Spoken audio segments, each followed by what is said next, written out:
Assalamualaikum warahmatullahi wabarakatuh.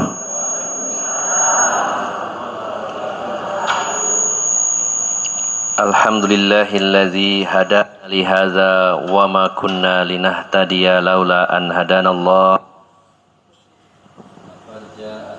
Rabbina bil haqq wa nudu antilkumul jannata istumuha bima kuntum ta'malun. Wa asyhadu an la ilaha illallah wahdahu la syarika lah. Wa asyhadu anna Muhammadan abduhu wa rasuluhu la nabiyya ba'dah. Allahumma salli wa sallim wa barik ala nabiyyina Muhammadin wa ala alihi wa sahbihi ajma'in. Wa qala Allah ta'ala fi kitabihil karim, ya ayyuhalladzina amanu taqullaha haqqa tuqatih wa la tamutunna illa wa antum muslimun, amma ba'd. Para alim ulama, para kiai, para ustaz, para ustazah, dan para sesepuh serta bini sepuh yang senantiasa saya hormati dan saya muliakan, sahibul bait, tuan rumah Ibu Hajah Nasuha yang saya hormati dan semoga senantiasa dirahmati Allah Subhanahu wa taala, dan juga bapak-bapak dan ibu-ibu, saudara-saudari jamaah majelis taklim yang saya cintai karena Allah Subhanahu wa taala. Alhamdulillah, kita sangat bersyukur sekali kepada Allah Subhanahu wa ta'ala pada malam hari ini diperkenankan oleh Allah bisa hadir di tempat ini bersama-sama belajar, khususnya mengkaji salah satu kitab para ulama, yaitu kitab Fathul Majid Syarah Kitabut Tauhid.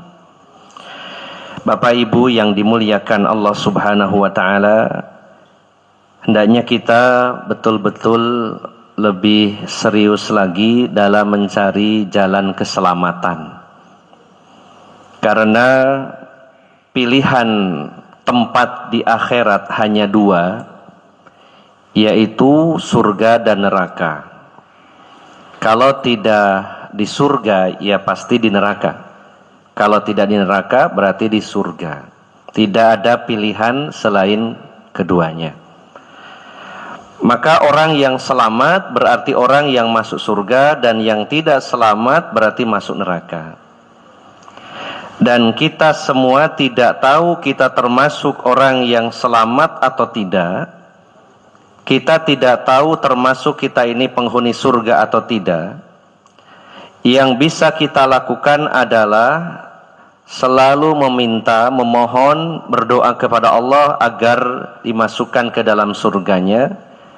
Serta yang kedua, yaitu berusaha secara maksimal untuk mencari jalan ke surga dan mengikutinya.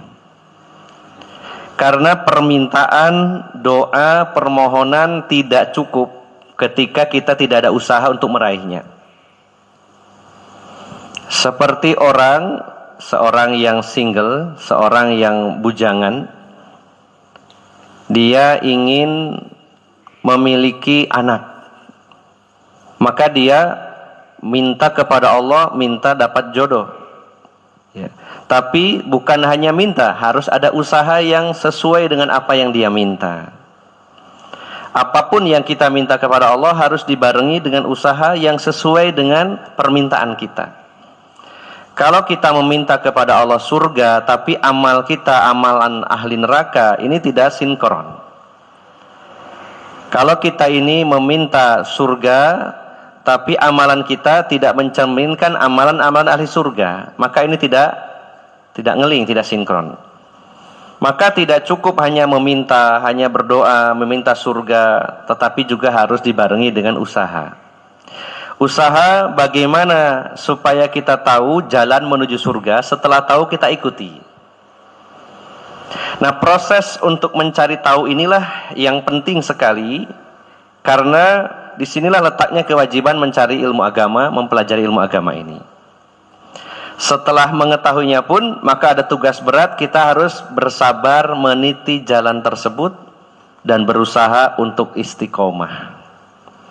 Selagi masih ada umur, maka peluang untuk menyimpang itu masih ada. Berapa banyak orang yang di akhir hayatnya justru dia terjatuh kepada amalan yang menyebabkan dia masuk neraka. Rasulullah telah bersumpah, walladzi nafsi biyadih, demi zat yang jiwa Muhammad di tangannya, demi Allah, anna ahadakum la ya'malu bi amali ahlil jannah hatta ma yakunu bainahu wa bainaha illa dhira fayasbiqu alaihil kitab fayamalu bi amali ahlin nar fayadkhuluha. Demi Allah, ada di antara kalian orang yang mengamalkan amalan ahli surga sehingga jarak dia dengan surga itu sudah dekat sekali, hanya sehasta, sedikit ya. Antara orang tersebut dengan surga tinggal sehasta. Tapi di akhir hayatnya dia mengamalkan amalan ahli neraka dan meninggal dalam keadaan itu, maka dia masuk neraka. Sehingga Bapak Ibu jamaah sekalian yang dimuliakan Allah Subhanahu wa taala, kita setelah berdoa, meminta, lalu berusaha mencari tahu jalan ke surga, setelah tahu kita ikuti dan harus sabar, istiqomah di atasnya sampai meninggal. Kalau sudah meninggal, selesai tugas kita. Nah, itu tidak lama lagi Bapak Ibu jamaah sekalian. Kita ini sudah kepala 4, 5, 6, ada yang 7. Tidak lama lagi setelah malaikat pencabut nyawa datang memisahkan ruh dengan jasad kita, selesai tugas kita. Nah, yang harus kita pertahankan adalah setelah kita mempelajari, mengetahui jalan ke surga, lalu kita meniti, melewatinya, maka kita istiqomah di atasnya sampai nafas terakhir kita. Kalau sudah itu, selesailah tugas kita. Nah, ini masih ada nafas, jantung kita masih berdetak, Allah masih berikan kesehatan, Allah berikan kemampuan, kita harus lebih serius lagi mencari jalan keselamatan. Terutama yang berkaitan dengan pondasi. Sebuah bangunan yang paling pokok yang menentukan adalah pondasinya. Sebagus apapun bangunan, kalau pondasinya rapuh, rubuh, tidak ada artinya rumah itu. Rumah mega, mewah, aksesorisnya mahal-mahal, tapi pondasinya keropos, ambruk, habis semuanya. Begitu pula seseorang, sholatnya seandainya pun bagus, dia bayar zakat, dia puasa, dia haji, mengamalkan amalan yang lain, tapi pondasinya keropos, runtuhlah bangunan agamanya. Makanya syahadat diletakkan pada rukun Islam yang pertama, karena itu yang mendasari semua amalan, semua rukun yang setelahnya. Dan disinilah pentingnya kita ngaji tauhid agar kita betul-betul faham tentang dua kalimat syahadat, terutama syahadat yang pertama, la ilaha illallah. Seseorang yang mengucapkan la ilaha illallah di akhir hayatnya dia masuk surga, tapi bukan hanya mengucapkan. Rasulullah memang menyatakan, man akhiru kalamihi la ilaha illallah dakhalal jannah. Barang siapa yang akhir ucapannya la ilaha illallah, masuk surga. Tapi ucapan ini harus dibuktikan selama hidupnya memang dia hanya meminta kepada Allah, hanya bertawakal kepada Allah, hanya berdoa kepada Allah, hanya berkorban kepada Allah. Harus sesuai antara ucapan dengan perbuatan. Tentu kalau sebagai manusia kita mengucapkan sesuatu tapi perbuatan kita bertolak belakang, orang nggak akan percaya. Kalau kita mengatakan kepada istri kita, Dek, tidak ada istri bagi saya selain kamu. Ya, tidak ada sembahan selain Allah Subhanahu wa taala. Berarti yang lain nggak ada. Karena kalimat la ilaha illallah, kalimat la ilaha ini adalah an-nafyu, menolak semua sesembahan. Tidak ada sesembahan yang hak, tidak ada. Menafikan, ya. Ini rukun syahadat yang pertama, an-nafyu, menafikan, menolak. La ilaha, tidak ada sesembahan yang hak, tidak ada sama sekali. Illallah, kecuali Allah. Ini adalah al-isbat, menetapkan. Yang lain tidak ada, hanya Allah saja yang disembah. Tapi kalau faktanya ternyata ada yang lain yang disembah, berarti tidak sesuai ucapan dengan perbuatan. Sama dengan seorang suami mengatakan, Dek, tidak ada istri bagi saya kecuali kamu. Tidak ada istri, semuanya nggak ada, bukan istri saya, kecuali kamu. Tapi kalau ternyata di luar punya istri yang lain, berarti tidak sesuai. Oh, ternyata ada istri yang yang kedua, bahkan yang ketiga, bahkan yang keempat. Berarti ucapan tadi tidak ada artinya. Maka orang mengatakan la ilaha illallah, tapi selama hidupnya banyak sesembahan-sesembahan selain Allah yang dia minta. Dia mengucapkan la ilaha illallah, tidak ada sesembahan yang hak kecuali Allah, tidak ada yang hak diibadahi kecuali Allah, tapi selama hidupnya dia minta ke jin, dia minta ke dukun, dia bertawakal kepada jimat dan sebagainya, maka tidak sesuai dengan perkataannya. Disinilah pentingnya kita ngaji supaya kita bisa memahami kalimat la ilaha illallah. Inilah pangkal pelajaran tentang tauhid, yaitu tentang makna la ilaha illallah dengan segala seluk-beluk di dalamnya. Bapak Ibu jamaah yang dimuliakan Allah Subhanahu wa taala, karena kajian kitab beda dengan tematik, yang bisa los kalau kitab saya harus baca kitab. Nah, sehingga ada pertanggungjawaban ilmiah. Kitabnya apa? Halaman berapa? Karena sesuai kesepakatan di awal dengan panitia, kita ngaji kitab, bukan tematik ya Pak. Jadi sehingga saya bacakan kitab. Bapak Ibu jamaah sekalian yang dimuliakan Allah Subhanahu wa taala, ini masih melanjutkan bab yang terdahulu atau di pertemuan yang lalu, yaitu bab tentang babu man haqqaqat tauhida dakhalal jannata bighairi hisab. Barang siapa yang memurnikan tauhid, maka dia masuk surga tanpa hisab. Di awal bab ini penulis membawakan sebuah firman Allah Subhanahu wa taala di dalam surat An-Nahl ayat 12. Surat 16 ayat 12. Surat An-Nahl ayat 12. Allah Subhanahu wa taala berfirman, "Inna Ibrahim kana ummatan qanitan lillah hanifan wa lam yaku minal musyrikin." Sesungguhnya Nabi Ibrahim, Allah di sini menyebutkan ciri ahlut tauhid. Ahlut tauhid artinya orang yang bertauhid. Itu di antaranya memiliki 4 ciri sebagaimana yang dimiliki Nabi Ibrahim. Karena Nabi Ibrahim adalah teladan dalam masalah tauhid. Beliau contoh terbaik. Juga termasuk tentunya Rasulullah sallallahu alaihi wasallam. Sebagai seorang ahli tauhid, beliau memiliki 4 karakteristik, 4 ciri yang mudah-mudahan kita memilikinya. Inna Ibrahima, sesungguhnya Nabi Ibrahim, karena Nabi Ibrahim tersebut ummatan. Secara bahasa umat itu sebenarnya kita memahaminya berarti kumpulan ya, sekumpulan orang, umat. Tapi yang dimaksud di sini ai qudwatan wa imaman mualliman lil khair. Wa madzaka illa litakmilihi maqamus sabri wal yaqin alladzina tunalu bihima al imamah fid din. Yang pertama, sifat Nabi Ibrahim, dan ini adalah teladan bagi kita. Beliau memiliki gelar yang luar biasa. Beliau digelari sebagai Khalilullah, kekasih Allah. Beliau digelari sebagai Abul Anbiya, bapaknya para nabi. Beliau punya putra Nabi Ismail dan Nabi Ishak. Nabi Ismail adalah bapak moyangnya bangsa Arab, di mana Allah mengutus Rasulullah SAW dari bangsa Arab, dari keturunan Nabi Ismail. Dan Nabi Ishak memiliki putra Nabi Yakub, dan Nabi Yakub memiliki putra Nabi Yusuf. Jadi luar biasa. Nabi Yusuf itu bapaknya Nabi, kakeknya juga Nabi, buyutnya juga Nabi.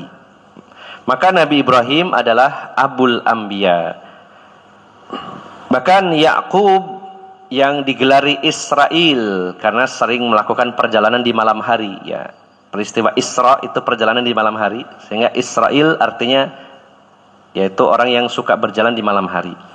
Nabi Yakub digelari Israel, dan putra-putra beliau digelari Bani Israel, anaknya Israel. Jadi Nabi Ibrahim ini menurunkan keturunan yang banyak dan mayoritas para nabi dan rasul. Sehingga Allah Subhanahu wa taala merekomendasikan. Nah, ini yang perlu kita perhatikan Bapak Ibu jamaah sekalian. Kalau Allah sudah merekomendasikan seseorang, kita harus yakin bahwa rekomendasi Allah itu benar. Ketika Allah mengatakan laqad qad kanat lakum ya uswatun hasanatun fi Ibrahim, sesungguhnya betul-betul ada teladan pada diri Ibrahim. Yang mengatakan sungguh ada teladan dalam diri Ibrahim adalah Allah Subhanahu wa taala. Berarti jaminan. Kalau kita meniru Nabi Ibrahim, berarti jamin gak akan salah. Yang penting betul apa yang dilakukan Nabi Ibrahim kita lakukan. Karena jaminan dari Allah Subhanahu wa taala. Ketika Allah menyatakan laqad kana lakum fi Rasulillahi uswatun hasanah. Dan sesungguhnya telah ada dalam diri Rasulullah sallallahu alaihi wasallam uswatun hasanah, suri teladan yang baik. Maka jaminan kalau kita meniru Kanjeng Nabi Muhammad sallallahu alaihi wasallam tidak akan salah. Tidak ada jaminan ikuti Abu Rozan, Hermanto, tidak ada. Di dalam Quran tidak ada. Berarti tidak jaminan kalau mengikuti saya. Bisa benar, bisa salah. Atau siapapun yang tidak Allah sebutkan, bisa benar, bisa salah. Tapi kalau Allah sudah menjamin, merekomendasikan, nih ada satu figur yang harus kamu jadikan contoh. Contohnya siapa? Nabi Ibrahim. Kita yakin, kita ikuti pasti benar. Karena yang merekomendasikan adalah Sang Pencipta alam semesta ini. Maka Allah menyatakan Nabi Ibrahim itu punya sifat yang pertama ummatan, yang dimaksud adalah qudwatan wa imaman wa mualliman lil khair. Ciri dan karakter Nabi Ibrahim itu adalah yang pertama beliau jadi teladan, jadi pemimpin dan mengajari orang kepada kebaikan. Ini yang dimaksud ummatan. Dalam ayat tersebut kana ummatan. Nabi Ibrahim itu adalah pemimpin, pengajar sekaligus sebagai contoh. Pemimpin itu yang paling ideal memang bukan hanya memimpin tapi juga jadi teladan. Kemudian pemimpin juga mengajar, mengajari ya. Contohnya pemimpin rumah tangga yang ideal selain memimpin rumah tangga penanggung jawab terpenuh juga menjadi teladan bagi istrinya, bagi anak-anaknya, dan juga mualliman bisa mengajari istrinya, anaknya. Ini yang ideal ya. Dan Nabi Ibrahim memiliki itu sebagai teladan, sebagai pemimpin dan pengajar dalam kebaikan. Ini yang dimaksud ummatan. Kemudian qanitan, mungkin ada wanita bernama qanita, atau kita sering mendengar kata kunut subuh misalkan ya. Kunut secara bahasa sebenarnya artinya tunduk ya. Apa yang dimaksud qanitan sifat Nabi Ibrahim? Qala Syekhul Islam, berkata Syekhul Islam Ibnu Taimiyah, al-qunutu dawamut ta'ah. Yang dimaksud kunut atau qanitan adalah dawamut ta'ah, yaitu istiqomah terus-menerus dalam ketaatan. Jadi sifat Nabi Ibrahim yang pertama pemimpin, pengajar dan contoh. Yang kedua, beliau itu dawamut ta'ah, terus-menerus istiqomah dalam ketaatan. Tidak nyelewat ke kiri ke kanan ya. Kadang kita ini kadang taat, kadang maksiat ya, kadang rajin, kadang malas. Nabi Ibrahim istiqomah. Nah, ini yang berat Pak ya. Mengamalkan sesuatu itu berat, tapi ada yang lebih berat lagi, istiqomah dalam amalan tersebut. Ini yang berat. Nabi Ibrahim termasuk dawamut ta'ah. Beliau adalah orang yang terus-menerus dalam ketaatan. Kemudian kita lanjutkan dulu, nanti ada penjelasan. Yang ketiga, ats-tsalitsah annahu kana hanifan. Apa yang dimaksud hanif? Secara bahasa sebenarnya hanif itu lurus. Qala al-Allamah Ibnu Qayyim, berkata Imam Ibnu Qayyim, al-hanif al-muqbilu 'ala Allah. Hanya menerima Allah saja, wal al-mu'ridu an kulli ma siwa, dan berpaling dari semuanya yang selain Allah Subhanahu wa ta'ala. Jadi hanya menerima Allah saja dan berpaling dari yang lainnya. Ini terbukti betul-betul ketawakalan Nabi Ibrahim ketika beliau dilemparkan atau sesaat sebelum dilemparkan ke api, yang pernah saya sampaikan. Ibnu Abbas mengatakan hasbunallah wa ni'mal wakil. Cukuplah Allah penolong saya karena Allah adalah sebaik-baik penolong. Qalaha Ibrahimu hina ulqiya finnar, diucapkan oleh Nabi Ibrahim sesaat sebelum dilemparkan ke api. Ditawari oleh malaikat Jibril, "Wahai Ibrahim, mau saya bantu enggak?" Nabi Ibrahim bilang, cukuplah Allah sebagai penolong saya, karena Allah sebaik-baik penolong, saya tidak butuh yang lain. Ini yang disebut Hanif, al-muqbilu 'ala Allah, hanya menerima Allah saja. Luar biasa. Ini kalau kita memiliki karakter ini, dan ini akan bisa dimiliki ketika kita ngaji tauhid mendalam, kemudian meresapinya, kemudian mengamalkannya. Kalau hanya ngaji saja, walaupun itu 10 kitab, 20 kitab, 100 kitab, hanya dikaji saja, hanya teori saja, tidak akan bisa. Tapi kalau kita endapkan, kita resapi, kita renungkan, lalu kita amalkan tauhid ini, maka akan melahirkan salah satu karakter, yaitu rasa tawakal kepada Allah Subhanahu wa ta'ala, dan tidak pernah mengandalkan selain Allah Subhanahu wa ta'ala. Kemudian sifat keempat setelah al-muqbilu 'ala Allah, hanya menerima Allah. Yang keempat, makana minal musyrikin. Nabi Ibrahim itu tidak termasuk orang-orang musyrik yang menyekutukan Allah Subhanahu wa ta'ala. Beliau adalah muslim, beliau seorang yang beragama Islam. Beliau adalah orang yang bertauhid kepada Allah Subhanahu wa ta'ala.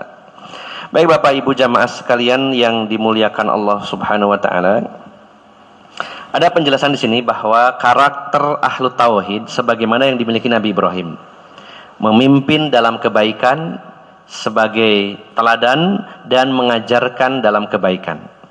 Kemudian yang kedua, beliau itu adalah yaitu qanitan. Di sini jelaskan qanitan lillah, beliau hanya tunduk kepada Allah, la lil muluki wala lil tujjaril mutrafin.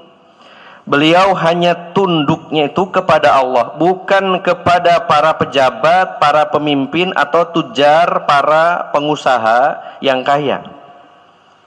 Nabi Ibrahim itu tidak pernah mau tunduk walaupun itu kepada penguasa atau orang-orang kaya. Ya, dalam arti kalau ketundukan ini bertentangan dengan aturan Allah Subhanahu wa ta'ala. Hanya tunduknya kepada Allah Subhanahu wa ta'ala. Jangan sampai kita merendahkan diri kepada manusia, walaupun dia pemimpin, walaupun dia orang kaya. Kalau mengajak kepada kesalahan, kita tidak wajib tunduk. Nabi Ibrahim qanitannya lillah, hanya kepada Allah tunduk. Kemudian hanifan la yamilu yaminan wala shimalan, dan hanifan lurus, tidak menoleh ke kanan maupun ke kiri, lurus. Ini jalan surga, lurus. Enggak tergiur dengan penyimpangan-penyimpangan, walaupun menarik bagaimanapun tetap ajak lurus di tengah-tengah, mengikuti jalan kebenaran. Itu adalah sifat Nabi Ibrahim. Nah, yang paling pokok Bapak Ibu jamaah sekalian dalam bab ini adalah sebuah hadis yang cukup panjang, namun ini sangat menarik. Hadis ini dari Husain bin Abdurrahman. Saya bacakan perlahan-lahan hadisnya, dan ini ada banyak pelajaran penting bagi kita semuanya yang berkaitan dengan bab tersebut, yaitu bagaimana caranya masuk surga tanpa hisab, tanpa azab. Ya. Masuk surga, kalau mampir ke neraka, na'udzubillah, jangan sampai. Masuk surga tanpa hisab, tanpa azab. Wah, hisab itu kalau dilewati memang tidak masalah kalau kita tetap selamat, tapi kan juga berat menghadapi hisab itu. Kita saja di dunia, di sidang itu tidak senang ya Pak ya, kalau bisa nggak berurusan dengan persidangan ya. Inginnya kan kita aman-aman saja, nggak usah disidang. Nah, setara manusiawi di dunia saja kita tidak mau disidang. Padahal sidang di dunia lebih simpel, lebih sederhana ya, dan juga sangat syarat manipulasi, bisa disogok, bisa punya channel di dalam, orang dalam dan sebagainya. Nah, maka di akhirat pun sebenarnya kalau bisa kita tidak perlu disidang, tidak dihisab, langsung masuk surga tanpa hisab, tanpa azab. Hadis yaitu dari Husain bin Abdurrahman. Husain bin Abdurrahman, beliau berkata, kuntu inda Sa'id bin Jubair. Saya pernah bersama dengan Sa'id bin Jubair. Maka dia berkata, Sa'id bin Jubair berkata, beliau berkata, ya, jadi obrolan antara Husain bin Abdurrahman dan Sa'id bin Jubair. Sa'id bin Jubair berkata, ayyukum ra'al kawkabal ladhi inqaddal barihah. Jadi seperti kita ini sedang ngumpul, nah tiba-tiba Sa'id bin Jubair bertanya, adakah di antara kalian yang tadi malam melihat ada meteor jatuh? Adakah di antara kalian yang melihat tadi malam bintang jatuh? Ya, kita lihat meteor Pak ya. Pernah lihat Pak ya? Ya, selorot gitu ya, kayak bintang jatuh, meteor. Kata Sa'id bin Jubair, adakah di antara kalian yang tadi malam melihat bintang jatuh? Maka Husain ini menjawab, saya lihat. Summa qultu, kemudian saya mengatakan, kata Husain ini, ama ini lam akun fi sholatin walakinni ludigtu. Saya yang melihat bintang tadi malam, saya melean tadi malam. Tapi saya jujur ya, tadi malam saya tidak sholat malam. Jadi memang bangun malam dan melihat ada meteor jatuh. Keluar sebentar ada lihat meteor jatuh. Dan saat itu saya tidak sedang sholat malam. Jadi ngaku ya, terus terang ya. Mungkin sebelum ditanya dijawab dulu. Loh kok sampean isok ro ono bintang jatuh padahal itu jam 3. Sebelum ditanya jawab duluan ini ya. Ya. Saya yang melihatnya. Saya tadi malam bangun tapi nggak sholat malam. Kenapa saya nggak sholat malam? Karena saya disengat binatang berbisa. Nggak disebutkan mungkin kelabang, mungkin kalajengking ya. Saya disengat oleh binatang berbisa sehingga saya nggak bisa sholat. Jadi saya melean karena disengat. Lalu Sa'id bin Jubair bertanya, ini obrolan ya orang-orang soleh dengan yang satu antara yang satu dengan yang lainnya. Kemudian Sa'id bin Jubair beliau bertanya, nah saya bacakan dulu ini. Siapakah Husain bin Abdurrahman? Huwa as-Sulama Abu Huzail al-Kufi. Jadi orang Kufah ya. Dan ini meninggal pada tahun 136, berarti bukan dari kalangan sahabat ya. Jadi ini dari kalangan tabi'in ya. Jadi sebelum kita lanjutkan, jadi dua orang ini sedang ngobrol. Nah, yang Sa'id itu bertanya, adakah di antara kalian yang tadi malam melihat bintang jatuh? Maka yang jawab adalah Husain. Saya melihatnya karena saya melean, tidak sholat, tapi saya disengat binatang berbisa. Lalu kata Sa'id, apa yang kamu lakukan ketika kamu disengat binatang berbisa? Maka jawabnya, irtaqaitu, saya meruqyah diri saya sendiri. Saya bacakan ayat-ayat Al-Quran, saya ruqyah karena saya disengat binatang berbisa. Nah, Sa'id bin Jubair bertanya, fama hamalaka ala dzalika? Apa dasarmu kamu mengamalkan itu? Nah, ini salah satu pelajaran bahwa dalam urusan agama, maka yang ditanyakan adalah ada nggak dalilnya? Itu penting, ya. Agar kita beragama ini tidak karena feeling, karena ikut-ikutan, karena opo jare orang ya. Ketika terjadi dialog, nah ini disengat binatang berbisa, terus kok diruqyah, terus ditanya oleh Sa'id bin Jubair, dalilmu apa? Kamu kok meruqyah? Maka Husain menjawab, haditsun haddatsanahu asy-Sya'bi, sebuah hadis yang disampaikan oleh seorang sahabat bernama asy-Sya'bi. Wa ma hadatsakum, wa ma hadatsukum, apa hadisnya? Ditanya terus. Kamu kok meruqyah dirimu ketika disengat, itu dalilnya apa? Nah, dikejar terus dalilnya. Ya ini hadis dari asy-Sya'bi dari Buraidah bin Husayb. Ini sahabat Buraidah bin Husayb. Beliau berkata bahwasanya Rasulullah SAW bersabda, ini dalilnya katanya. La ruqyata illa min ainin au humatin. Ya. Tidak boleh meruqyah atau tidak ada ruqyah kecuali untuk penyakit ain atau tersengat binatang berbisa. Jadi dalilnya katanya Husain, saya ketika disengat binatang berbisa, saya ruqyah, saya bacakan ayat Al-Quran, doa-doa ruqyah.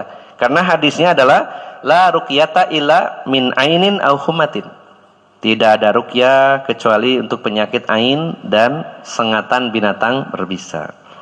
Nah, sebelum saya lanjutkan supaya lebih jelas apa itu penyakit ain, ya. Ain dalam bahasa Arab artinya mata. Nah, penyakit ain dari kata ana, ya'inu, ain, ya. Yaitu satu penyakit bahkan bisa menimbulkan kematian hanya karena pandangan mata. Jadi ada orang yang memandang, misalkan si A memandang B, lalu si B ini tiba-tiba sakit, bahkan pingsan, bahkan ada yang meninggal hanya dengan pandangan mata. Nah, kenapa bisa terjadi seperti itu? Biasanya orang memandang awalnya itu kagum, terpesona, kemudian muncul iri, dan energi negatif itu keluar memancat dan sampai kepada orang yang dituju tadi. Itu secara teorinya begitu. Dan itu apakah ada faktanya? Sangat banyak. Bahkan di zaman Rasulullah SAW banyak terjadi seperti ini. Bahkan doa-doa Rasulullah juga berkaitan dengan ain. Ada satu hadis yang diriwayatkan dari seorang sahabat. Ya, beliau bercerita tentang ayahnya. Ya, seorang sahabat ayahnya bernama Sahal, ya. Jadi ini dari Abu Umamah. Jadi Abu Umamah bin Sahal. Nah, berarti sahabat ini bernama Abu Umamah dan Sahal ini adalah bapaknya. Ya. Sahal ini pernah suatu ketika mandi, ya, di satu kawasan, satu daerah yang dinamakan Karor, nama daerah ini. Beliau mandi diantar oleh seorang sahabat yang bernama Amir bin Robi'ah. Ya, sama-sama laki-lakinya. Ayo, aku mau mandi di sana. Sampean terno ya. Diantar ke sebuah mata air. Kemudian Sahal ini membuka bajunya. Nah, pas buka baju itu, yang ngantar ya sesama laki-laki, ya belum buka-bukaan Pak. Kalau buka-bukaan yang bawah-bawah nggak boleh ya. Ini kan cuma buka baju. Dibuka. Maka Amir bin Robi'ah melihatnya dan kaget, loh, bagus sekali kulitnya ya, Masya Allah ya. Kulitnya kok mulus.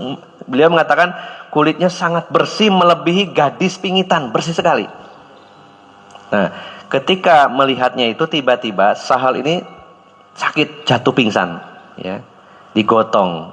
Ini yang meriwayatkan adalah anaknya beliau, yaitu Abu Umamah.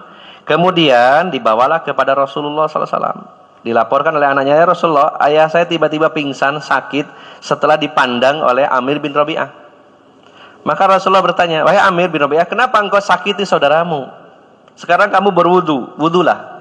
Maka Amir bin Robi'ah itu berwudu. Kemudian air wudunya ditampung dan dibuat mandi untuk Sahal tadi, dan Allah berikan kesembuhan. Nah, ini salah satu peristiwa yang terjadi di zaman Rasulullah SAW, dan masih banyak peristiwa-peristiwa yang lainnya. Jadi yang namanya ain itu adalah orang yang sakit, bisa juga pingsan, bahkan sampai meninggal karena pandangan mata orang lain. Biasanya terutama pandangan mata yang iri. Ya, pandangan mata yang iri. Maka Bapak Ibu jamaah sekalian, bagaimana caranya agar kita tidak menjadi sebab ain bagi orang lain ketika melihat sesuatu yang menakjubkan, yang mempesona? Disunnahkan, ada sebagian ulama berpendapat dengan membaca Masya Allah la quwata illa billah. Sebagian lagi berpendapat bacakan atau berdoa kepada Allah memintakan barokah. Misalkan barokallahu laka atau barokallahu fik. Ya, ketika melihat orang lain memiliki sesuatu yang menakjubkan, apa karena ganteng, karena cantik, atau karena sesuatu yang dia miliki, maka katakanlah barokallahu laka atau barokallahu fik atau Masya Allah la quwata illa billah, supaya tidak menjadikan penyakit ain kepada saudaranya. Nah, dan kita supaya tidak terkena ain, ya, diusahakan pertama banyak berzikir, tentunya berzikir kepada Allah Subhanahu Wa Taala. Yang kedua, jangan suka pamer, ya. Pamer wajah, pamer badan, pamer termasuk benda-benda yang mati. Ini juga bisa terkena ain. Ya, jadi bukan hanya manusia. Tiba-tiba mobil ini bagus, bolak-balik rusak aja, mogok terus padahal masih baru. Sangat mungkin bisa juga karena penyakit ain. Kalau dijabarkan ini panjang Pak, sebenarnya ada ayat-ayatnya, ada hadis-hadisnya, cuman karena babnya lain, nanti di kemudian hari mudah-mudahan. Tapi supaya tidak ngambang, saya berikan penjelasan permukaan saja. Bahwa ain itu penyakit dari pandangan mata, bisa kepada makhluk hidup, bisa kepada benda mati. Yang muncul dari seseorang yang hasad kepada orang lain. Maka supaya kita terlindung dari penyakit ain, jangan biasakan diri kita banyak pamer. Karena khawatir ada orang yang melihat terus hasad, lalu terkena ain lah kita.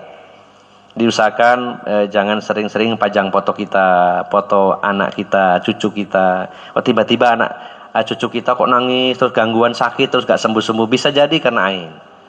Ada orang lain yang melihatnya, maka jangan gampang-gampangan dalam masalah ini. Nah, dalam hadis ini Husain digigit binatang berbisa, kemudian sakit sehingga tidak bisa sholat malam, lalu meruqyah dirinya dan ditanya oleh Sa'id bin Jubair, apa dalilnya? Kata Husain, dalilnya adalah hadis Nabi, la ruqyata illa min ainin aw humatin. Rasulullah telah bersabda, tidak ada ruqyah, tidak boleh ruqyah kecuali untuk penyakit ain dan disengat binatang berbisa. Ini dalil saya. Maka Sa'id bin Zubair mengatakan, qala qad ahsana man intaha ila ma sami'a. Ya, walakin haddatsana Ibnu Abbas anin Nabi sallallahu alaihi wasallam. Kata Sa'id bin Zubair, sebaiknya kamu tinggalkan perbuatan itu, meruqyah diri sendiri. Nah, ini juga dalam tanda kutip nanti akan dijelaskan. Namanya juga pemahaman orang beda-beda ya Pak ya. Ini namanya dialog ya. Yang satunya bertanya, kamu meruqyah dirimu, apa dalilnya? Disebutkan dalilnya. Lalu dibantah, sebaiknya kamu tinggalkan. Karena saya pernah mendengar sebuah hadis juga dari Abdullah bin Abbas. Nah, apa hadisnya dari Abdullah bin Abbas dari Nabi Shallallahu Alaihi Wasallam? Rasulullah bersabda, ini dalilnya Sa'id bin Jubair yang mengatakan jangan meruqyah, gitu kan ya. Sementara yang Husain tadi, saya meruqyah diri sendiri karena ada hadisnya. Apa hadis yang dibawakan Sa'id bin Jubair? Rasulullah Shallallahu Alaihi Wasallam bersabda, "Uridat alayyal umam." Ditampakkan kepadaku, kata Rasulullah, umat-umat. Jadi Allah Subhanahu Wa Taala memberitahukan, menurunkan wahyu kepada beliau, ada kalanya berupa sesuatu yang sifatnya visualisasi. Rasulullah seperti melihat sesuatu. Maka Rasulullah mengatakan, "Uridat alayya al-umam." Ditampakkan kepada saya umat-umat manusia. Fara'aitun nabiyya wa ma'ahu rahtun. Saya melihat ada seorang nabi, pengikutnya tidak sampai 10, sekitar 9 ya. Rahtun itu lebih dari 3, ya, antara 3 sampai 9, nggak sampai 10. Ditampakkan kepadaku, kata Rasulullah, Allah menampakkan kepada saya ada seorang nabi, pengikutnya itu tidak sampai 10.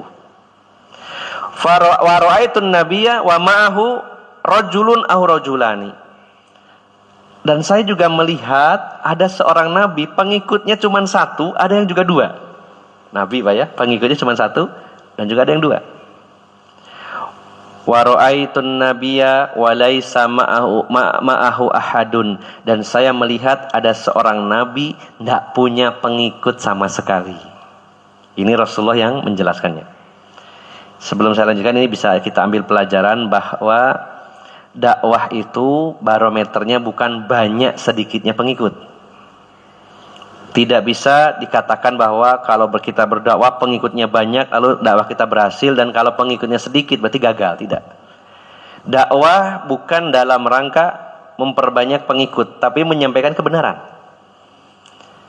Nabi saja, para nabi saja pengikutnya ada yang cuma 9, ada yang cuma 1, ada yang 2, bahkan ada nabi yang nggak punya pengikut. Siapa yang berani mengatakan nabi ini gagal? Nah, Allah pun tidak pernah menyalahkannya. Ya. Nah, dan ini jadi catatan bahwa pendapat sebagian orang perbedaan nabi dan rasul selama ini. Kalau ada orang mengatakan bahwa rasul itu mendapatkan wahyu lalu menyampaikannya, kalau nabi mendapatkan wahyu tapi tidak menyampaikannya, ini perlu diralat. Ya. Sebenarnya nabi dan rasul sama-sama menerima wahyu, sama-sama menyampaikan. Kalau selama ini rasul menyampaikan, nabi tidak. Sama-sama menyampaikannya. Karena kalau nabi tidak menyampaikan wahyu itu berarti dia kitmanul ilm, yaitu menyembunyikan ilmu. Dan yang kedua, dalilnya adalah Rasulullah mengatakan ada pengikutnya. Para nabi itu ada pengikutnya. Berarti menyampaikan dakwah. Ya. Nah, lalu bedanya apa dengan rasul? Kalau rasul menerima wahyu, menyampaikannya dan membawa syariat agama, aturan-aturan hukum-hukum, halal haram, cara ibadah. Sementara para nabi menerima wahyu, menyampaikannya tapi tidak membawa syariat baru, hanya melanjutkan estafet ajaran para rasul sebelumnya. Itu nabi bedanya. Jadi bukan menyampaikan atau tidaknya, tapi membawa aturan baru atau tidak. Itu perbedaan nabi dan rasul. Nah, kembali ke sini bahwa jumlah pengikut ini bukan jadi barometer. Kalau banyak, wah dakwahnya sukses, kalau sedikit gagal, tidak. Nah, ini bukan poin inti pembahasan, kita lanjutkan dulu. Rasulullah melihat ada seorang nabi punya pengikut 9, ada yang 1 orang, ada yang 2 orang, ada yang tidak punya pengikut. Kemudian Rasulullah melanjutkan, id rufi'ali sawadun azim fadzanantu annahum ummati. Tiba-tiba saya melihat ada seorang nabi, pengikutnya itu sawadun azam. Sawad artinya hitam, azam itu banyak. Jadi ini menggambarkan bahwa pengikutnya sangat banyak. Kalau kita melihat kumpulan manusia, ya lautan manusia yang nggak pakai tutup kepala, itu kelihatannya cuma hitam aja dari rambutnya ya, hitam. Nah, itu maksudnya begitu.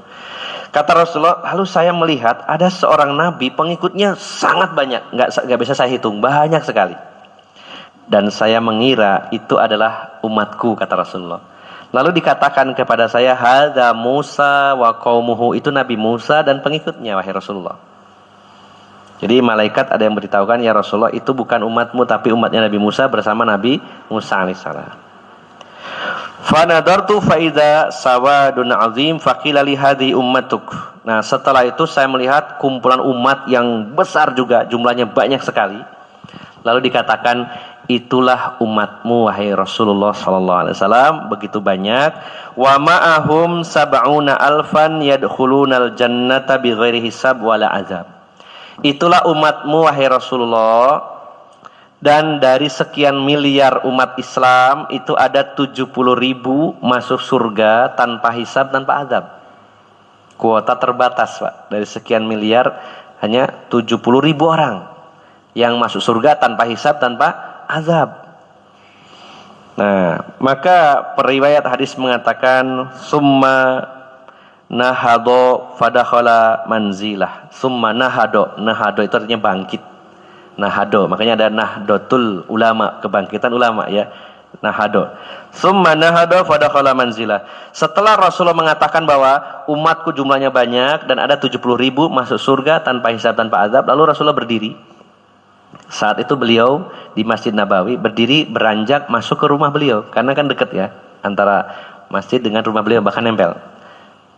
Rasulullah membiarkan para sahabat penasaran siapa yang 70.000 itu ya. Setelah Rasulullah pergi, ini sengaja memang dibuat biar mereka penasaran. Bikin surprise Rasulullah ya. Ini ada 70.000 dari umatku yang masuk surga tanpa hisab, tanpa azab. Lalu berdiri. Belum selesai sebenarnya. Rasulullah berdiri masuk ke rumahnya. Nah, para sahabat membahas. Mereka mengatakan fala'allahumul ladzi sahibu Rasulullah sallallahu alaihi wasallam. Mungkin mereka yang 70.000 itu para sahabat Nabi sallallahu alaihi wasallam. Sebagian lagi mengatakan fala'allahumul ladzina wulidu fil Islam falam yusyriku billahi syai'a.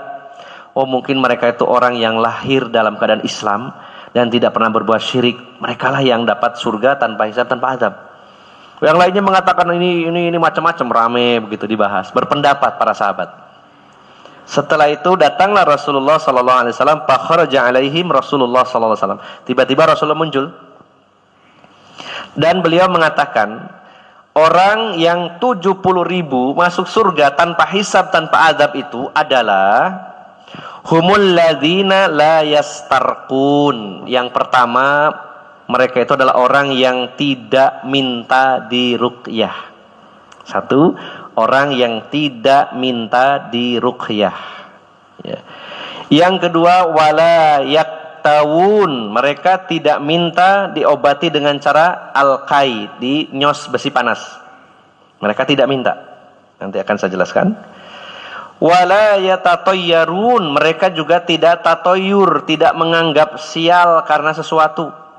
Hanya gara-gara burung, wah ini ono sial, ini ono blind ya. Semua hal jadi dianggap menyebab pembawa kesialan. Naik motor, ono kucing nyebrang, wah ini sial ini. Gak sido balik mana. Itu namanya tatayur.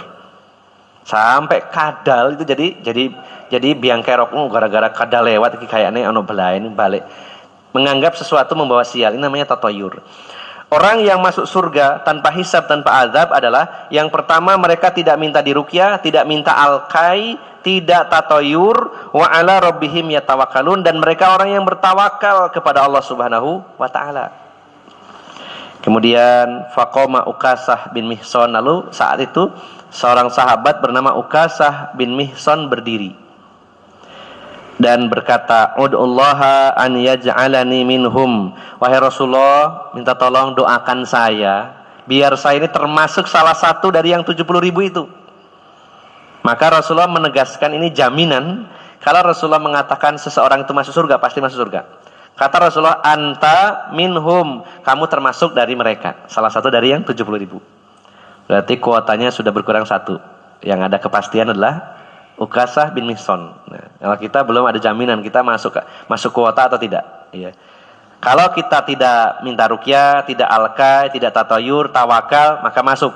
Ya. Tapi yang sudah pasti adalah Ukasah bin Mihsan karena minta didoakan kepada Rasulullah.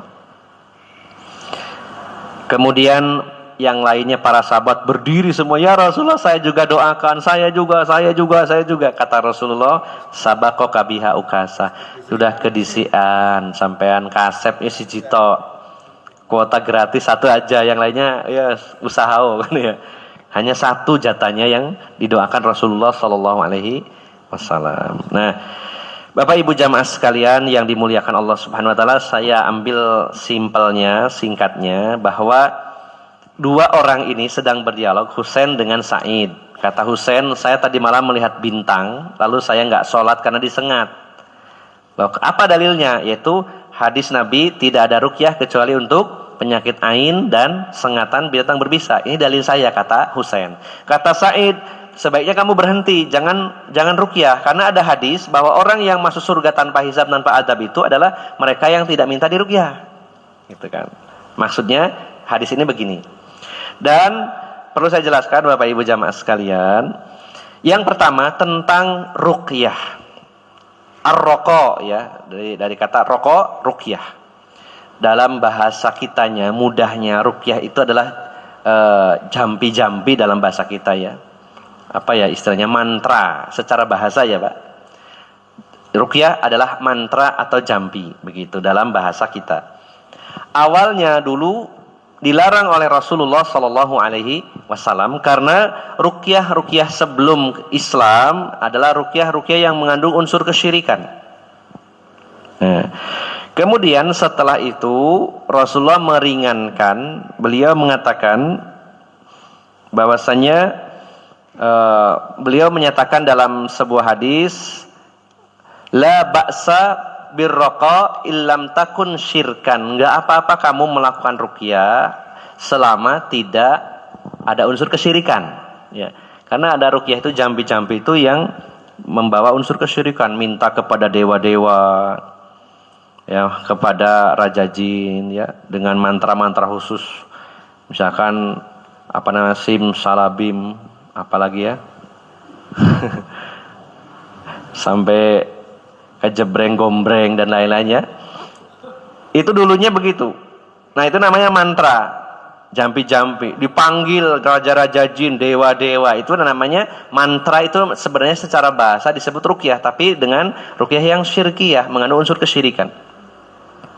Awalnya dilarang oleh Rasulullah SAW, kemudian beliau meringankan, "La ba'sa birraqa," enggak apa-apa kalian meruqyah ya, "illam takun syirkan," kalau enggak mengandung unsur kesyirikan. Nah, dan dijelaskan oleh para ulama, diantaranya ya, Ibnul Qayyim Al-Jauziyah rahimahullah, bahwa malaikat Jibril itu meruqyah Rasulullah Sallallahu Alaihi Wasallam. Itu artinya boleh meruqyah itu. Ketika Rasulullah terkena sihir, yaitu sampai 6 bulan lamanya, dan selama 40 hari itu puncak-puncaknya Rasulullah tersihir, yang menyebabkan turunnya surat Al-Falaq dan An-Nas. Dan Rasulullah hanya bermimpi ada 2 orang laki-laki, satunya di kepala beliau, satunya di kaki. Yang di kaki bertanya dalam mimpi Rasulullah, ini mimpinya wahyu.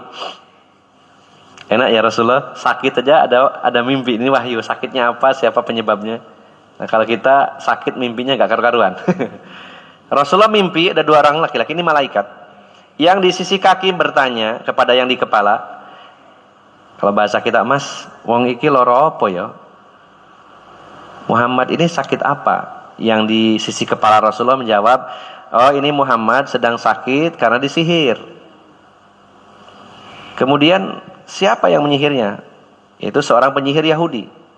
Ya. Dengan apa disihirnya atau media sihirnya dengan apa? Yaitu rambut Rasulullah SAW yang diikat pada buhul-buhulnya. Di mana buhul-buhulnya? Ada di sebuah sumur. Disebutkan nama sumurnya. Nah, setelah Rasulullah terbangun, langsung disampaikan kepada para sahabat. Ternyata saya sakit, disihir oleh seorang penyihir Yahudi. Buhul-buhulnya diikat di sebuah sumur namanya ini. Maka para sahabat, izinkan ya Rasulullah saya untuk membunuh penyihirnya ini. Kata Rasul, nggak usah, kita datangi saja sumurnya. Maka ditengok oleh para sahabat, sumurnya itu airnya kemerahan seperti ada darahnya. Lalu Rasulullah meminta untuk ditimbun sumur itu. Nah, setelah itu Rasulullah diruqyah oleh malaikat Jibril. Bahkan malaikat Jibril yang mengajarkan kalimat-kalimat ruqyah, yaitu diantaranya malaikat Jibril mengatakan, Bismillahi arqik min kulli syai'in yu'zik wa min syarri kulli nafsin au ainin hasid Allahu yashfik. Nah, kalau kita ngeruqyah bisa diawali dengan kalimat itu. Bismillahi arqik min kulli syai'in yu'zik wa min kulli syarri nafsin au ainin hasid Allahu yashfik. Setelah itu malaikat Jibril membacakan ayat-ayat Al-Qur'an. Itu dilakukan malaikat Jibril kepada Rasulullah sallallahu alaihi wasallam. Bahkan buhul yang diikat oleh penyihir Yahudi ini ada 11 tali ikatan. Setiap dibacakan satu ayat, qul a'udzu birabbil falaq, putus satu. Min syarri ma khalaq sampai selesai, kemudian surat An-Nas. Karena surat Al-Falaq dan An-Nas jumlah ayatnya di total adalah 11 ayat, sehingga putus semuanya. Dan Allah berikan kesembuhan kepada Rasulullah sallallahu alaihi wasallam. Malaikat Jibril meruqyah Rasulullah, artinya ruqyah boleh. Dan Rasulullah juga meruqyah para sahabat, termasuk juga meruqyah cucu beliau, yaitu Hasan bin Husain pernah diruqyah oleh Rasulullah dengan kalimat u'idzukuma bikalimatillahi tammah min kulli syaitonin wahammah wa min kulli ainin lamah. Jadi kalau ada putra-putri ibu-ibu, bapak-bapak atau cucunya yang sakit nggak kunjung sembuh, bisa dibacakan doa itu, doa ruqyah yang dibacakan Rasulullah kepada Hasan dan Husain. Lalu Rasulullah mengatakan sesungguhnya Nabi Ibrahim meruqyah Nabi Ismail dan Nabi Ishak dengan doa itu. Wah, luar biasa.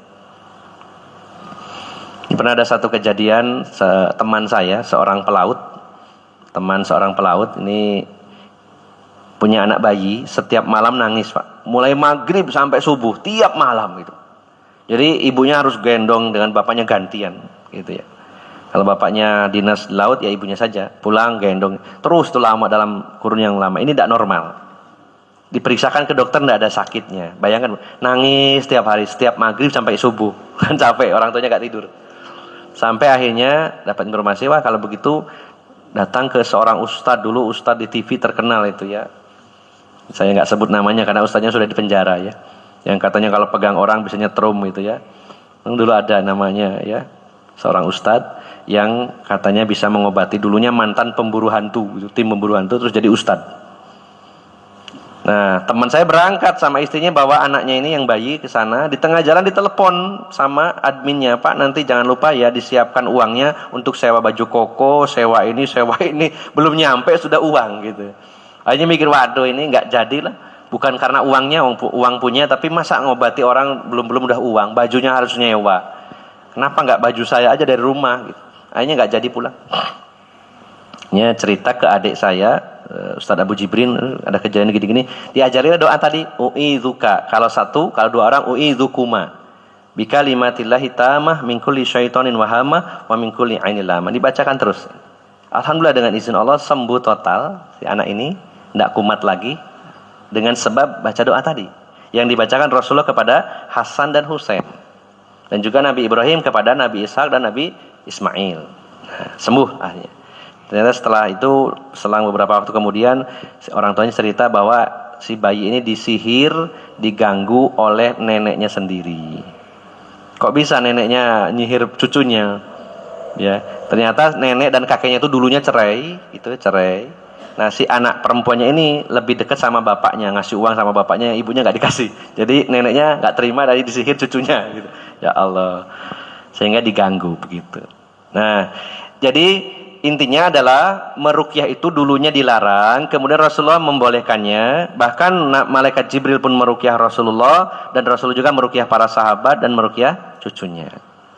Namun di sini kalimatnya orang yang masuk surga tanpa hisab tanpa azab adalah la yastarqun, tidak minta diruqyah. Ya. Ini pun sebenarnya ada dua versi pendapat dari para ulama. Yang pertama, bahwa tidak minta ruqyah itu adalah tidak minta ruqyah yang ada unsur kesyirikannya. Kalau ruqyahnya syar'i, sesuai syariat Islam, tidak mengapa minta. Ustadz minta tolong ya saya diruqyah. Ustadz minta tolong anak saya diruqyah. Itu namanya minta. Maka dibolehkan kalau tidak ada unsur kesyirikannya. Ini pendapat yang pertama, bahwa yang dimaksud tidak minta ruqyah itu artinya tidak minta ruqyah yang ada syiriknya. Kalau yang tidak ada unsur kesyirikannya boleh. Tapi ulama lain berpendapat pokoknya jangan minta diruqyah. Kalau kamu meruqyah tidak apa-apa, tapi minta diruqyah ya itu tidak boleh dalam hadis ini karena tidak dapat fasilitas masuk surga tanpa hisab tanpa azab. Ya. Lebih baik ruqyah mandiri, bacakan sendiri, jangan minta. Nah, ini pendapat yang kedua. Nah, namun pada intinya Bapak Ibu jamaah sekalian, orang masuk surga tanpa hisab, tanpa adab, yang pertama tidak minta ruqyah, itu artinya dikhawatirkan kalau orang itu suka minta ruqyah, ketawakalannya berkurang kepada Allah Subhanahu wa taala. Fakta ibu-ibu, bapak-bapak ya. Kalau ada orang minta-minta ruqyah ke ini, seringkali mengandalkan ustadznya bukan Allah Subhanahu wa taala. Wah, kalau diruqyah ustadz itu loh sembuh, sama ustadz ini enggak. Berarti ustadznya. Nah, ini khawatirnya di situ, lemah tauhidnya. Ya. Atau mengatakan bahwa wah ini anak ini sembuh karena Al-Qur'annya, karena bacaannya. Bukan. Nah, ini akan mengurangi tawakal kita kepada Allah Subhanahu wa taala. Inilah yang dimaksud orang yang minta diruqyah, dikhawatirkan dia itu menggantungkan nasibnya kepada peruqyah atau kepada bacaannya, bukan kepada Allah Subhanahu wa taala.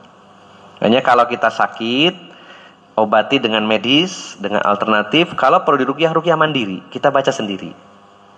Atau kalau itu anaknya, kita ruqyah saja tanpa permintaan. Itu yang terbaik. Melepaskan diri dari perbedaan pendapat tadi, itu yang terbaik. Nah, kecuali kalau sudah memang urgent sekali, ngeruqyah sendiri tidak bisa.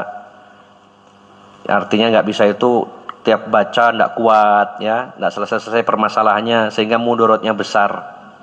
Karena ada tipe sihir itu yang bernama sarf, dipisahkan suami dan istri.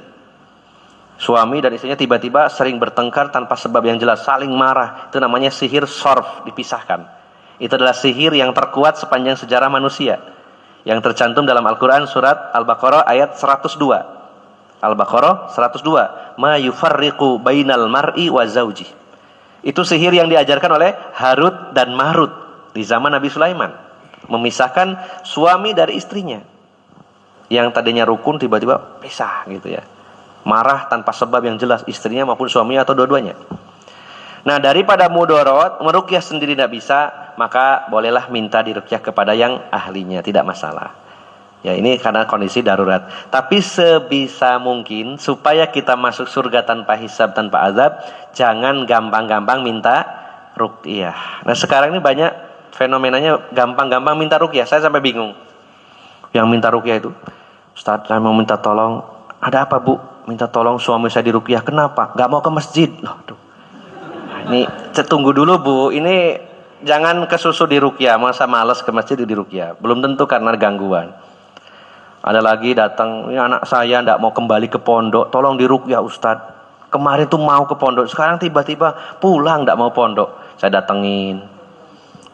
Ditanyain depan orang tuanya nggak ngaku. Ini saya minta tolong ngomong berdua nih sama anak ini, yang laki-laki usia kelas 1 SMP, ngobrol berdua sama saya. Ternyata apa? Pernah dipukulin teman pondoknya. Terus waktu SD saya itu teman saya baik semua di pondok kok gini-gini. Jadi ya bukan harus diruqyah kalau ini. Itu berkali-kali kasus yang sama. Ada yang anak perempuan, anak saya pondok yang terkenal mahal, masuknya saja Ustaz 40 juta. Baru berapa bulan minta pulang, tidak mau kembali. Udah kadung bayar 40 juta. Tolong diruqyah Ustaz, diruqyah lagi. Jadi seolah-olah semua solusi permasalahan itu ruqyah gitu ya. Orang malas ke masjid ruqyah, suami suka marah diruqyah, anak malas diruqyah. Wah, kalau begitu nggak usah ngaji apa ya, nggak usah pengajian, diruqyah semua aja Pak ya. Ya tentu tidak semuanya harus diruqyah. Ya, tentu harus dilihat dulu permasalahannya. Maka poin pertama, ingin masuk surga tanpa hisab, tanpa azab, jangan minta diruqyah. Lebih baik ruqyah mandiri atau kita meruqyah anak kita, suami atau istri kita dengan sendirinya. Ini lebih baik. Kalau sudah terpaksa sekali, silakan ruqyah, ini dibolehkan. Ya, bukan berarti dilarang dengan hadis tadi. Yang kedua, al-kai dari kata kawa yakwi, yaitu mengobati dengan cara besi dipanaskan lalu ditempelkan di tempat yang sakit. Di zaman Rasulullah itu ada, dan Rasulullah tidak melarangnya sebenarnya. Kalau dirinci panjang beberapa hadis, kalau dirangkum itu ada hadis yang membolehkan, ada hadis yang mengatakan lebih dicintai untuk ditinggalkan, ada hadis yang melarang. Nah, sehingga kesimpulan para ulama, diobati dengan cara alkai, besi dibakar lalu ditempelkan, itu makruh, tidak sampai dilarang. Sampai dalam sebuah hadis Rasulullah mengatakan, sesungguhnya pengobatan itu dengan 3. 1, surbatul asl, minum madu. Yang kedua, al-hijamah, dengan bekam. Yang ketiga, alkai.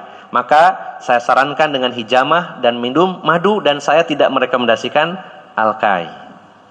Ya, bukan dilarang tapi makruh. Rasulullah tidak menyukainya. Nah, kita juga mikir-mikir ya Pak, diobati dengan, jadi datang ke terapisnya, besi dibakar, mowo template tas, waduh, wis bahaya itu. Ya cari yang lain saja paling gitu. Itu ada pengobatan caranya gitu. Kalau penyakitnya panu, saya yakin hilang itu, hilang sak kulit-kulitnya gitu. Ditempel besi panas, nyos gitu. Waduh, ngeri ya. Kita cari yang lain saja. Mending minum madu atau hijamah ya, bekam atau yang lain-lainnya yang disyariatkan. Banyak pilihan-pilihan. Mau akupuntur, mau pijat refleksi, ya, mau krek tulang atau kiropraksi atau yaumeho dan sebagainya, silakan. Kalau alkai intinya adalah dimakruhkan. Maka orang yang masuk surga tanpa hisab, tanpa azab adalah orang yang tidak minta diruqyah, yang kedua tidak minta diobati dengan alkai. Yang ketiga, orang yang masuk surga tanpa hisab, tanpa azab, orang yang tidak percaya tatoyur. Justru kebanyakan orang percaya. Ya, kita harus tidak percaya. Apa tatoyur? Menganggap sial karena sesuatu. Karena kebaikan maupun kesialan datangnya dari Allah. Jangan dipikir itu dari makhluk. Kalau kita mengatakan gara-gara sampean manggon nang omahku, paling omah iki akeh siale. Nah, itu berarti bahaya, Pak. Kesialan itu, walaupun itu keburukan, itu datangnya dari Allah Subhanahu wa taala, bukan dari orang. Apalagi sampai hal-hal yang tidak ada kaitannya. Jadi kambing hitam, burung jadi kambing hitam, mau ono dares iki mesti ono ngene. Wong mati iki mesti iki. Kok heran ya, dares bisa tahu orang mau mati. Ya. Bahkan dulu orang-orang Arab itu di awal sebelum diutusnya Rasulullah SAW, namanya tiyaroh tatoyur, itu ketika mereka akan melakukan satu perjalanan akan melihat burung, ngelepas burung. Kalau burungnya belok ke kanan maka akan melanjutkan perjalanan, kalau burungnya belok ke kiri akan pulang, nggak jadi. Nah, apa hubungannya burung belok sama kejadian-kejadian? Padahal belok ke kanan, ternyata di sana ada burung betina, itu benggo gitu. Nggak ada hubungannya dengan nasib manusia, nggak ada.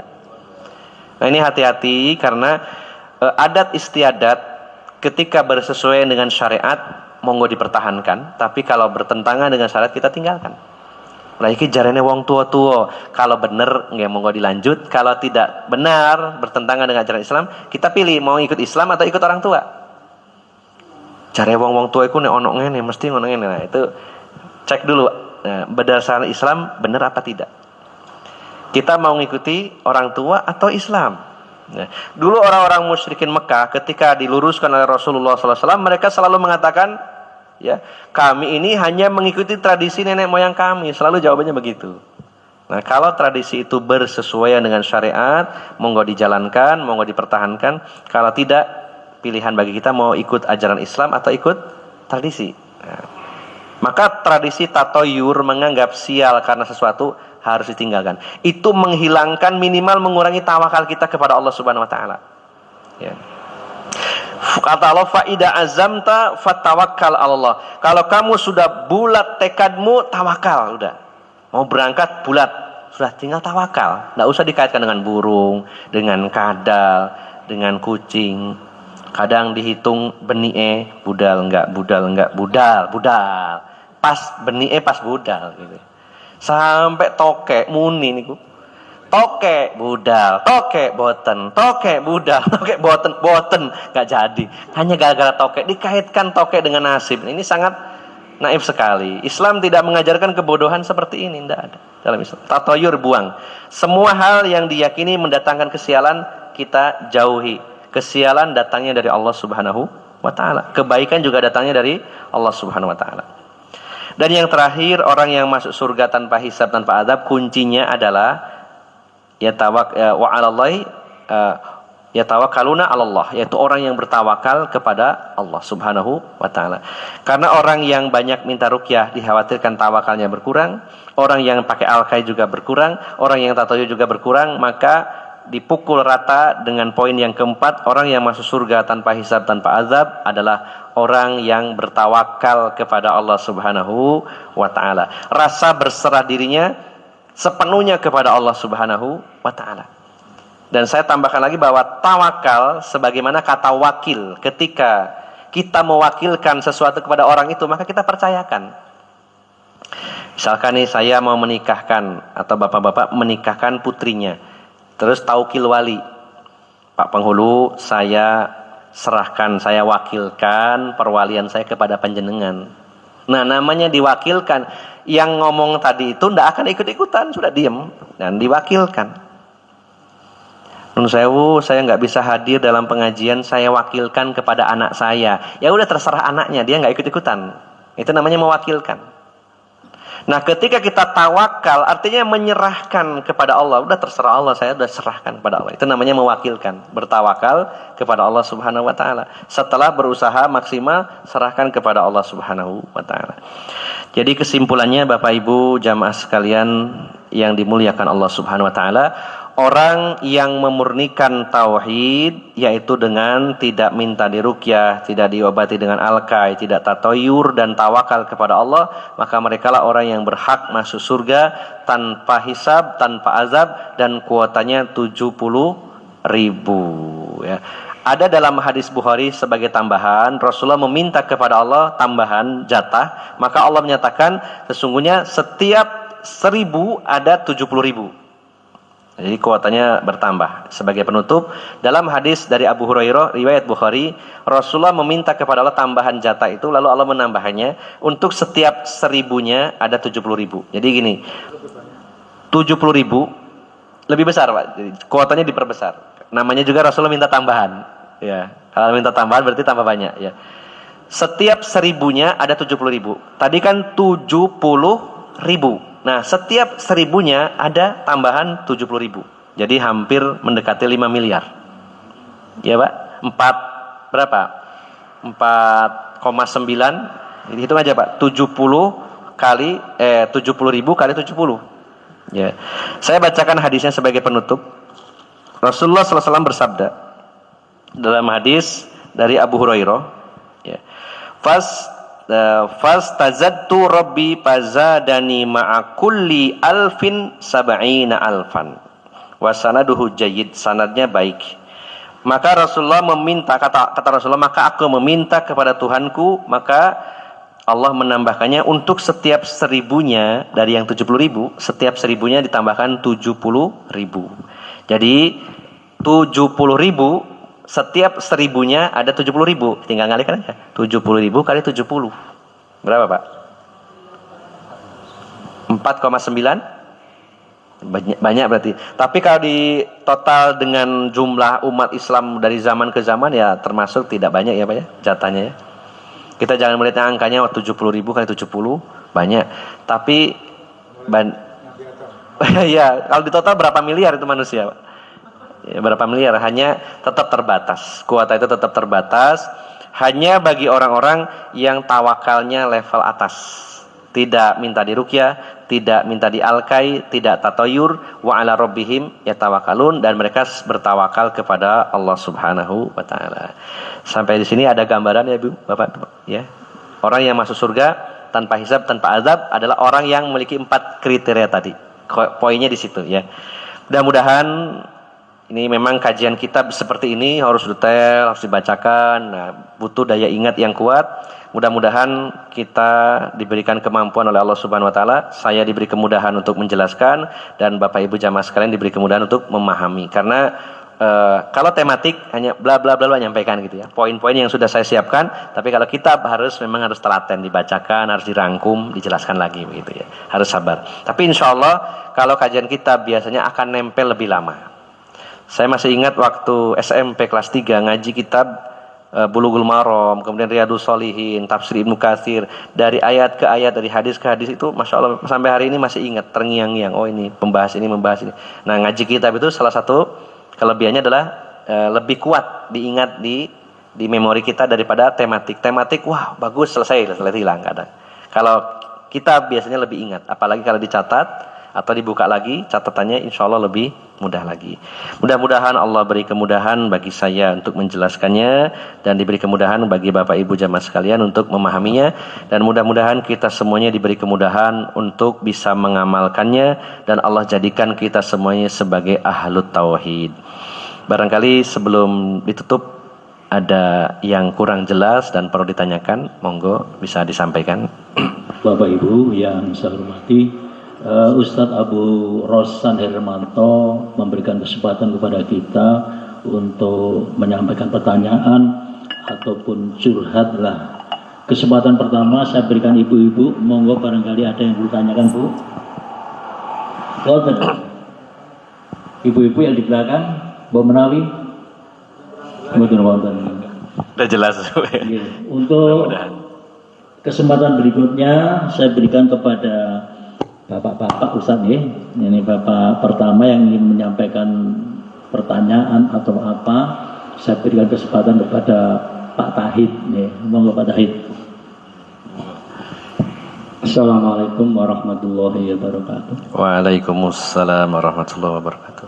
Ustadz, ini bukan pertanyaan, mungkin permohonan. Karena ini yang dikaji kitab dan kitabnya ada, agar kami yang mendengarkan walaupun mencatat itu sekedar mencatat hanya sedikit-sedikit. Nah, permohonan kami bagaimana kalau kitab itu yang terjemahannya saja, bukan yang asli gundul. Itu misalnya kalau memungkinkan, barangkali bapak-bapak ini membutuhkan, termasuk saya membutuhkan, agar nanti di rumah bisa dibuka-buka kembali setelah panjenengan berikan ke kita. Terima kasih, mohon maaf. Saya akhiri, wassalamualaikum warahmatullahi wabarakatuh. Waalaikumsalam warahmatullahi wabarakatuh. Oke. Insya Allah ada terjemahannya. Saya sendiri belum tahu harganya berapa karena hampir semua kitab-kitab di rumah saya itu hadiah. Jadi ada orang, Ustadz saya pingin kitab ini dikaji di banyak tempat, saya kasih kitab ya saya terima. Itu hampir 1-2 lemari itu mayoritas dikasih, termasuk ada terjemahan kitab Fathul Majid cukup tebal. Tadi yang saya fotokan ke Pak Ahmad Rosyidi itu tebalnya mungkin 2, 3, 4 kalinya ini terjemahannya. Kalau ini di fotokopi ini yang Arab gundul asli. Tapi kalau yang terjemahan itu tebal. Coba saya carikan informasi itu kalau ada di mana dan berapa ya gitu. Karena saya juga dikasih hadiah dari teman, sehingga saya tidak tahu di mana belinya dan berapa harganya. Tapi insya Allah kalau sekarang banyak online shop, jadi mudah untuk mencarinya. Mungkin nanti bisa saya tanya-tanya informasinya dan nanti saya sampaikan kepada panitia supaya mungkin ada di antara bapak-bapak yang mencarinya, nanti bisa kita arahkan ke penjualnya atau ke linknya, mungkin begitu ya. Ini sebuah masukan yang sangat bagus karena kalau ada yang dibaca paling tidak nanti bisa baca lagi di rumah ya, untuk murojaah, untuk mengulang kembali ya. Sangat bagus sarannya Pak Mustahid ya. Jazakallah khairan. Masih ada Ustaz? Bisa? Nggih, monggo. Mas Bambang, silakan. Mas Bambang. Nggih, monggo. Assalamualaikum warahmatullahi wabarakatuh. Waalaikumsalam warahmatullahi wabarakatuh. Ini saya mau tanya Ustaz. Nggih, monggo. Soalnya ini untuk saya sendiri. Saya itu mau nikahkan anak ya. Nggih. Kan biasanya pakai itu. Nggih. Biasanya tadi Nggih. pakai itu. Nggih. Terus kadang-kadang hari ini tidak bisa, tidak boleh. Jadi sial ya. Nggih. Kadang-kadang ada yang bilang, wah ini ketemu terus selalu. Nggih. Jadi Nggih. sial. Ini bagaimana hukumnya? Nggih. Terima kasih. Assalamualaikum warahmatullahi wabarakatuh. Nggih. Nggih. Ya, memang dalam tradisi atau adat istiadat ya, ini masuknya di kejawen mungkin ya, ada hitungan weton gitu istilahnya atau apa ya Pak istilahnya. Saya orang Sunda, memang kaget ke sini walaupun di Pulau Jawa. Saya di Sunda, di Pulau Jawa, cuman kalau di Sunda tidak sekental di Jawa ya, Jawa Tengah, Jawa Timur dalam masalah kejawen, sesuai namanya kejawen ya. Makanya ketika ke sini kaget juga ada hitung-hitungan gitu. Nah, ini sangat kasihan kalau sudah calon ini sudah saling cocok ya. Laki-laki dan perempuan udah cocok sekali, keluarganya udah klop, ternyata dihitung, wah ini paten gitu ya. Ini kalau dijadikan ini belain ya, ini nggak jadi. Ini kan sangat kasihan seperti ini. Maka seperti yang saya sampaikan tadi, bila adat itu bersesuaian dengan syariat Islam, maka kita dukung, kita lestarikan, kita kembangkan ya, dan kita akan lindungi, akan kita amankan ya tradisi tersebut. Tetapi kalau tradisi itu justru bertentangan dengan syariat Islam, maka kita harus legowo untuk memilih, mau pilih aturan Islam atau tidak. Karena kalau dipilih aturan ini harus dikompromikan, nggak bisa gitu ya. Ada hal-hal di mana yang bisa dikompromikan, ada yang tidak. Nah, ketika tidak bisa dikompromikan, kita harus memilih. Nah, dalam Islam jelas sekali alasan-alasan untuk menikah, apa dasarnya, apa alasan supaya tidak menikahkan dan lain-lain. Sebagai contoh, seorang laki-laki, Islam mengajarkan, Rasulullah menyatakan kepada seorang laki-laki kalau cari istri, Rasulullah menyatakan tunkahul mar'atu li arba'in, limaliha wali jamaliha wali hasabiha wali diniha fadfar bidzatid din taribat yadak. Jika dinikahi wanita karena 4 perkara. Karena karena kekayaannya, keturunannya, kecantikannya, karena agamanya. Karena kekayaannya, keturunannya, kecantikannya, karena agamanya. Fadfar bidzatid din taribat yadak. Pilihlah yang bagus agamanya, kamu akan beruntung. Nah, kalimat beruntung ini yang kita garis bawahi. Kalau si wanita ini sudah baik agamanya, maka kamu beruntung. Tidak perlu ada hitungan-hitungan. Walaupun hitungannya tidak beruntung, kalau menurut agama, agamanya bagus. Menurut Rasulullah ini harus dijadikan istri.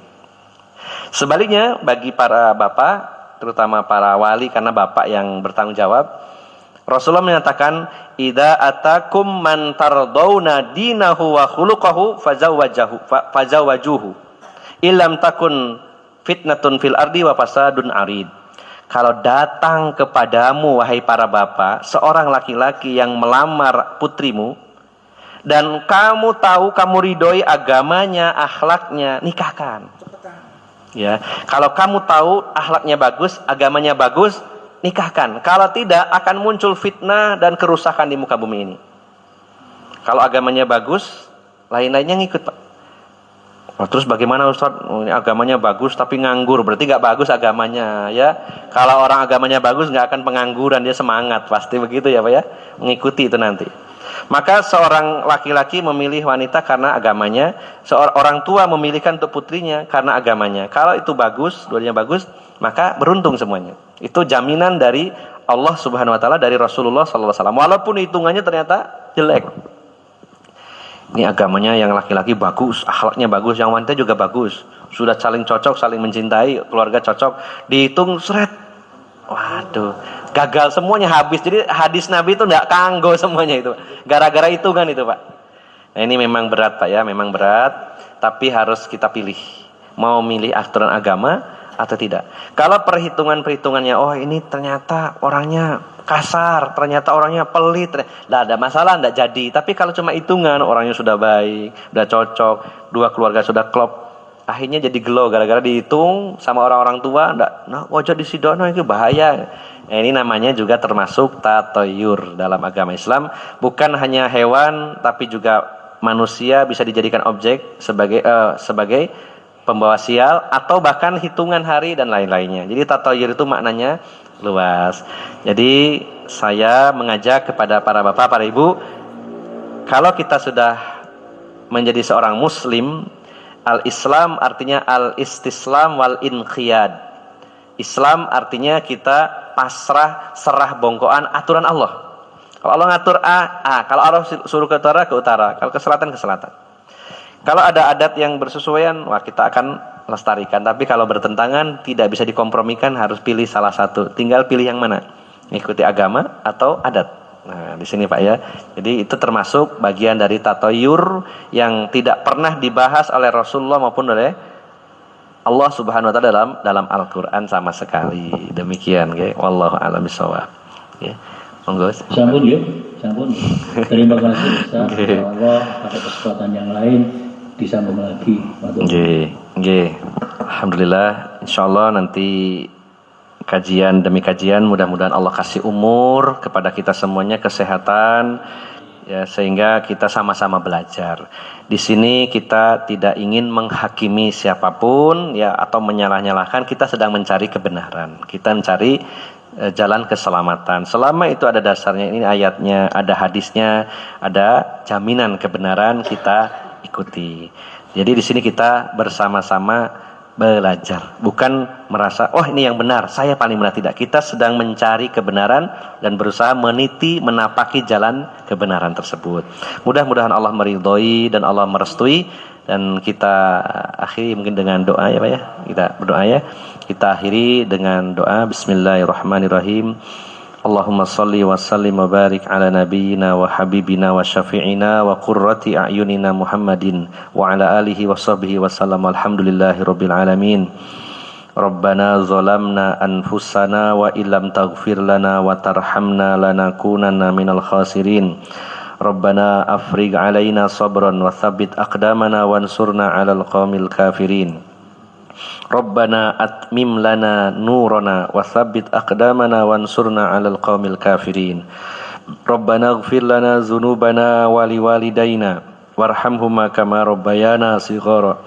Rabbana ighfir lana wa li ikhwanina alladzina sabaquna bil iman wa la taj'al fi qulubina ghillan lil ladzina amanu rabbana innaka ra'ufur rahim.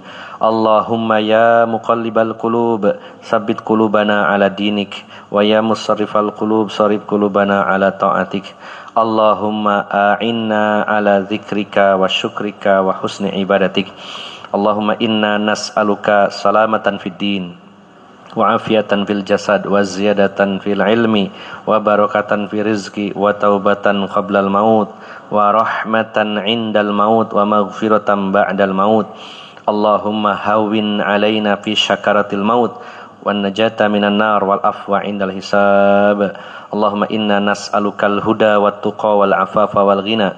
Allahumma inna nas'aluka ilman nafi'a wa rizqan thayyiba wa amalan mutaqabbala. Allahumma inna na'udzubika min ilmin la yanfa' wa min qalbin la yakhsha wa min nafsin la tashba' wa min du'ain la yusma' wa min du'ain la yustajabu lah. Allahumma razuqnal istiqamah. Allahumma razuqnal istiqamah. Allahumma razuqnal istiqamah. Allahumma khtim lana bi husnil khatimah. Allahumma khtim lana bi husnil khatimah. Allahumma khtim lana bi husnil khatimah. Rabbana hab lana min azwajina wa dhurriyyatina qurrata a'yun waj'alna lil muttaqina imama. Rabbana hab lana minas salihin. Rabbana hab lana min ladunka dzurriyyatan thayyibah innaka sami'ud du'a. Ya hayyu ya qayyum bi rahmatika nastaghits. Ya hayyu ya qayyum bi rahmatika nastaghits.